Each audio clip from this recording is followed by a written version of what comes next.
essa questão do medo, de ter medo, o que é ter medo, sentir medo é muito engraçado porque é muito comum isso no discurso das pessoas em qualquer lugar, não só das pessoas que conversam comigo, mas se você reparar, as pessoas naturalmente falam, tenho muito medo disso, isso, tenho medo disso, tenho medo disso. E o medo nada mais é do que uma incerteza.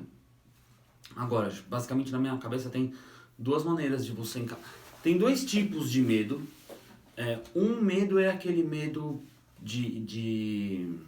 Pra mim, tá? Essa é a minha opinião. Tem basicamente dois tipos de medo. Tem o medo tipo... Como é que eu vou explicar isso pra você? Aquele medo de falta de responsabilidade. Tipo assim, não estudei pra prova e não sei o que vai acontecer e fico ansioso e fico mal. Certo? Porque é esse tipo de medo. Tipo assim, você devia ter feito algo, você devia ter se responsabilizado por algo e você fez errado e você vai tomar uma cacetada e você já sabe. Tipo, sei lá, no relacionamento, por exemplo. Você, tipo, tinham combinado com a sua namorada, com a sua noiva, com a sua esposa e, tipo, você não cumpriu. E aí você começa a ficar nervoso, você começa a ficar nervoso, você começa a ficar nervoso, tipo, e aí qualquer coisa que a pessoa fala, você, pum, caceta ela, como se ela tivesse errada. Porque você não assumiu responsabilidade pelo que você falou. Tem esse tipo de medo, que as pessoas não veem como medo, mas ele é claramente medo. É claramente assim, você deu sua palavra, você não teve hombridade o bastante pra cumprir, e agora você tá aí querendo achar desculpa no outro. Certo? Esse é um medo, que é muito claro. Mas tem um medo de situações realmente perigosas, ou de situações que, tipo, você não sabe o que está acontecendo ou o que está acontecendo, e você meio que toma no cu. Eu quero contar uma história que eu vivi, que sempre que eu acho que se eu tenho uma certa dúvida ou de mim, porque isso também acontece, é mais raro, mas acontece. Uma coisa que eu percebo só um parênteses. Uma coisa que eu percebo quanto mais você convive com alguém que te coloca pra cima, mais certeza você tem. Quanto mais você convive com alguém que te coloca pra baixo ou que não te coloca a lugar nenhum, mais dúvidas você tem. Então, se você quer saber se as pessoas ao seu redor são boas o bastante pra você, o quanto elas te ajudam, o quanto elas te dão poder, o quanto elas acreditam em você. Não é acreditar no que você tá falando, certo? Porque muitas delas, as que mais acreditam em você, vão conseguir ver rapidamente quando você está mentindo. Então elas podem não acreditar no que você está falando, mas elas acreditam no seu potencial. São duas coisas muito diferentes. Muito diferentes. Mas ok. Quando eu tinha 14 anos, eu tive a perna direita imobilizada por conta do meu joelho, que doía demais, e eu tinha uma tendinite patelar. Basicamente, na época, o osso cresceu tanto que os músculos não acompanharam o crescimento do músculo. E era muito ruim porque doía muito. Então, tipo, eu sofri muito na adolescência, porque eu cresci muito, tipo assim, eu acho que com 13 anos de idade eu já tinha a altura que eu tenho hoje. Então eu cresci muito mais rápido que todo mundo. Eu lembro que no colegial, todos os meus amigos no primeiro ano, todos os meus amigos eram uns tampinha. E depois, eu tenho 1,85 m, não sou baixo, mas depois, no final do terceiro ano, tava todo mundo meio que bem alto, assim. E foi muito engraçado, porque eu fiquei igual. Mas ok, tô explicando essa dor. E aí eu tinha um negócio na perna que eu usava. E eu não. Eu tô contando essa história porque eu tive uma briga. Eu tava jogando basquete com essa perna imobilizada. E tinha um menino que ele nunca gostou de mim e eu também nunca tinha sido muito amigo dele. Mas a gente, tipo, não... ele era de uma classe, eu era de outra. E todo mundo tinha muito medo dele. Tipo, aquele medo.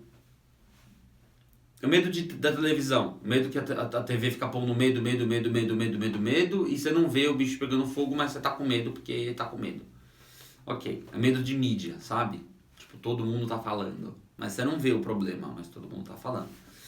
E esse cara, ele tipo tinha uma super fama na escola. E ele tinha um primo, tipo, que batia uma galera. E por tabela, por osmose, também teoricamente era mó bravo e batia em todo mundo. E ok, todo mundo se cagava de medo desse moleque. E esse moleque encrespou comigo porque ele começou a namorar uma menina que eu já tinha namorado. E eu não sei por que cargas d'água, ele queria meio que provar pra mim que ele tava com ela. Tipo, eu já nem tava com ela. E ok. Eu até gostava dela, mas eu não tava com ele, eu tava com ele, ok. E aí ele encrespou comigo e eu, como todo mundo, se cagava de medo desse moleque. E ele me colocou na parede, e aí ele pegou e aí eu dei um toco nele, tava jogando basquete, eu dei um toco nele. Basicamente ele foi arremessar a bola e eu tirei a bola. E tipo, todo mundo, nossa, porque eu tava com a perna imobilizada. E eu jogava muito bem. E tipo, foi meio que aquela vergonha, assim, sabe? Mas eu nem falei nada, eu fiquei de boa, porque pra mim era lance de jogo, eu tava acostumado. E ele não jogava nada, então, tipo, você não é um adversário à altura, eu não vou te humilhar, você já se humilha.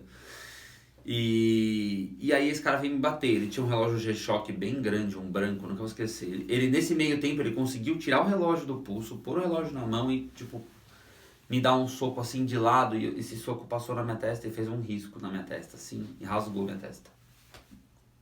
E eu, para. E ele me segurava nos ombros assim e me chutava as canelas.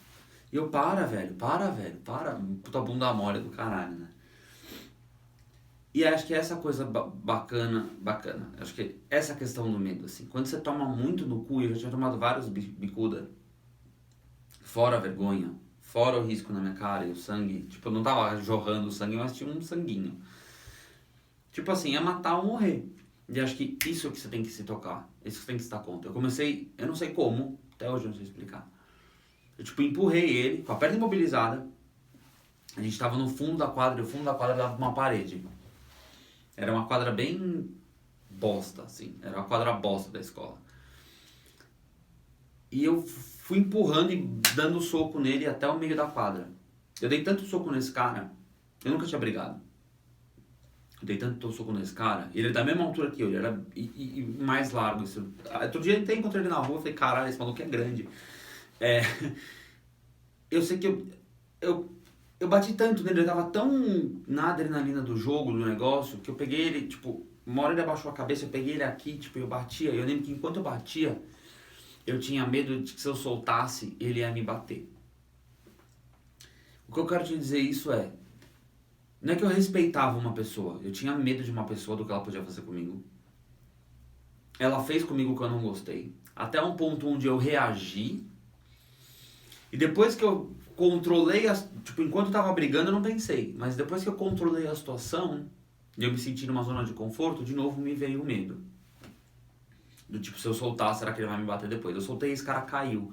Eu tava com um moletom, que eu não vou esquecer, que era do Thiago de Carli, branco da Guess, que eu nem tava fazendo educação física e a aula anterior foi educação física. E ele me emprestou um moletom que tava frio. E eu sujei o moletom inteiro do cara de sangue. Do Thiago de sangue, do sangue desse outro cara. Porque ele ficou aqui e eu fiquei batendo na cara dele. Foi maldoso? Foi. Mas ok. Portanto, não mexa comigo. Tô brincando. O que eu quero te dizer é... Tipo, chega uma hora que você ultrapassa o medo. Mas sempre que você tá numa zona de conforto, ou você tá meio relax demais, você começa a pensar meio que negativo. Então, a ação é importante, se manter sempre em ação, brigando com a vida, com o que quer que seja. E entender que sempre que você tá numa zona de conforto, pode ser que você esteja pensando coisas que não aconteçam. E eu valorizava muito uma pessoa que se achava briguenta. O cara já tinha tatuagem, todo humano, todo... Uou. E eu todo de Ralph Lauren. E um puta de um banana. Então, porque chegou na hora do vamos ver, ele passou uma puta vergonha. Porque a escola inteira veio falar comigo, caralho, você bateu nesse cara, você bateu nesse cara, você bateu nesse cara. Eu falei, ou eu batia ou eu apanhava. Eu resolvi bater. E o ponto todo que eu tô contando isso assim, é porque muitas vezes quando eu começo a pensar, será que eu vou conseguir? Será que não sei o quê? Por que eu não consigo? Babá. Às vezes eu penso, eu só tô tomando um chute na canela. Eu não tô caído de verdade. E a hora que eu começar a bater, eu vou bater. E eu vou lá e bato. E é assim que diversas vezes eu resolvo minhas coisas, certo? Diversas vezes eu ultrapasso meus limites e venço. E é isso que eu queria te contar, é isso que eu queria te dizer. Espero que tenha gostado, espero que tenha te ajudado, que de alguma forma você tenha visto nessa história algo que você possa levar pra você, certo? De verdade eu espero que você vença. Tchau.